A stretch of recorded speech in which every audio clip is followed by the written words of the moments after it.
You were a true student of China. As you watch this develop, does the methodical nature and frankly the time that it's taking indicate to you that they're having troubles, or in fact that they might do something truly profound in the end? Good question, David.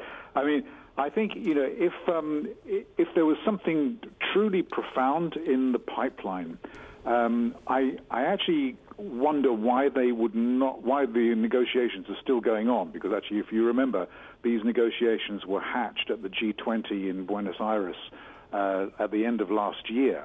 They were supposed to be completed in 90 days, but obviously that's rolling on. I mean, I think there is something of substance, obviously, between the two sides. But if it was that easy to reach an agreement, obviously it would have been done already. The fact that, we keep on getting these kind of deferrals and we're almost there and there's another 2 weeks to go and so on and so forth. I mean, I'm not saying there isn't going to be a summit. And when there is and if there is an announcement of a summit meeting between the two presidents, I think we can assume that, it's all over bar, dotting the I's and crossing the T's.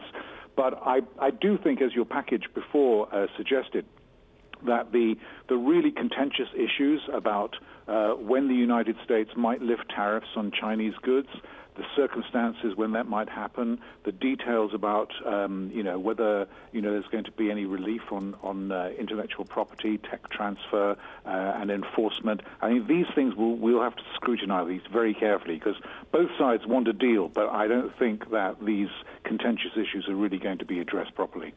George, part of the rhetoric overnight was that Xi is really wanting this deal to be done quickly.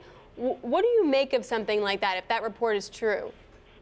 Well, I think, China desperately wants to avoid any intensification of this trade war.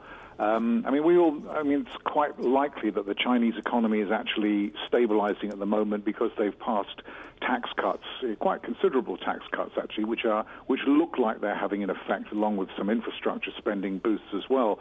But actually, if the tariffs stayed in place and if President Trump's threats of further tariffs actually did come to the fore at some point, China's economy really would not welcome that. It would have a very deleterious effect, I think.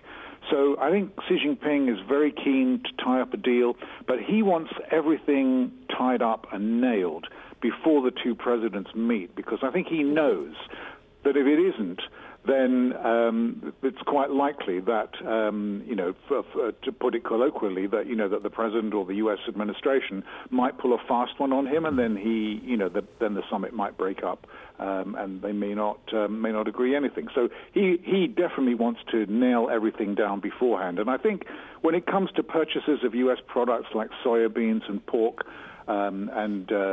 aircraft and whatever else they're talking about, I don't think that's a problem. I think that can be done pretty easily. It's really the industrial and technology policy issues which I think are going to prove to be quite sticky.